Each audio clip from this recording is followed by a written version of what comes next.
नमस्कार, news pulse में आप सबों का स्वागत है। मैं हूं संतोष सिंह और आज हम न्यूज पल्स में बात कर रहे हैं कुढ़नी उपचुनाव का। जी हां, कुढ़नी उपचुनाव की उल्टी गिनती शुरू हो गई है। मतदान कर्मी मतदान केंद्र के लिए प्रस्थान कर गए हैं।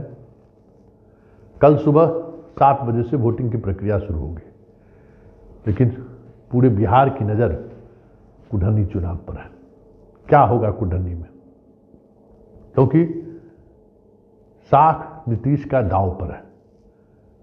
राजद ये सीट जीत चुका था, सिटिंग सीट राजद का था, फिर भी उन्होंने जदयू को दिया और जदयू मनोज कुशवाहा को अपना उम्मीदवार बनाया, जो 2005 और 2010 में कुढ़नी से विधायक रह चुके थे। 2015 के चुनाव में जब आरजेडी और नीतीश कुमार दोनों साथ थे, महागठबंधन, तो उसमें 11,000 से अधिक वोट से बुरी तरह से हारे थे, इसी केदार गुप्ता से। 2020 में आरजेडी वही 700 के करीब 700 कुछ वोटों से अनिल सहनी चुनाव जीते। केदार गुप्ता उनके खिलाफ खड़े थे और ये उपचुनाव हो रहा है। देखिए, अगर वोटिंग परसेंटेज की अगर हम बात करें तो कागज पर महागठबंधन बहुत मजबूत दिख रहा है। एमवाई समीकरण के अलावा कोड़ी और कुशवाहा और कुर्मी की बात करें तो 50% से ज़्यादा वोट शेयर इसका है। लेकिन यह सीट हमेशा बीजेपी के लिए सहज रहा है, मतलब फाइटिंग स्थिति में बीजेपी रही है। उसका कई कारण है। एक तो शहर से सटा हुआ है, मुजफ्फरपुर कुढ़नी के आधे से अधिक आबादी रोजाना मुजफ्फरपुर दिहाड़ी करने जाते हैं, आते हैं, तो उसका एक इम्पैक्ट है। शहरी लोगों से उनका रिश्ता है, तो ऐसे में बीजेपी का स्वाभाविक तौर पे हर कास्ट में वोट आ जाता है। तो वो, लेकिन जाति समीकरण की बात करें तो एमवाई मजबूत है, नीतीश कुमार साथ आगे तो और मजबूत हो। लेकिन जमीनी हकीकत यही है कि मनोज कुशवाहा के लिए बहुत ही मुश्किल ये चुनाव है। एक और इतिहास है इस कुढ़नी विधानसभा चुनाव को लेकर। यहाँ बागी उम्मीदवार खेल बिगाड़ते रहे हैं। 2015 में भी, 2010 में भी और 2020 में भी। तो बागी उम्मीदवार की बड़ी भूमिका रही है कुढ़नी में, और बागी उम्मीदवार जो भी रहा है वो 10,000 से अधिक वोट लाया।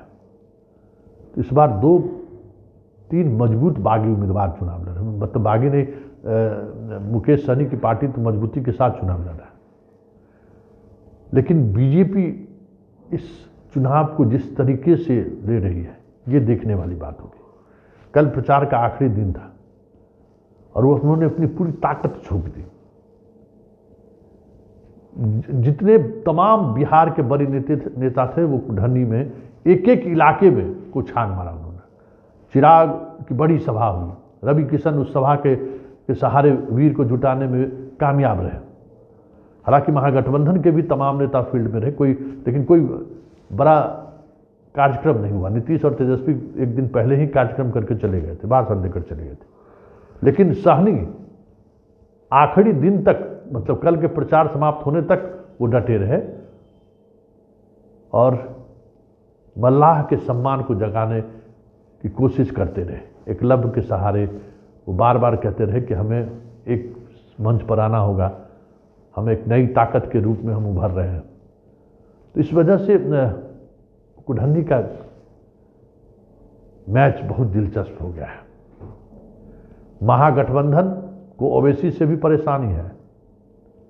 ओवैसी को कल चलते चलते समापन के चलते ओवैसी ने भी संदेश कुढ़नी के मतदाता, एक विधानसभा क्षेत्र वो भी उपचुनाव, और उसको लिए ओवैसी संदेश दे रहे। तो समझ सकते हैं कि ओवैसी किस तरीके से बिहार में हस्तक्षेप कर रहा है और उस हस्तक्षेप से किसको लाभ हो रहा है, ये भी बातें सामने आ चुकी हैं।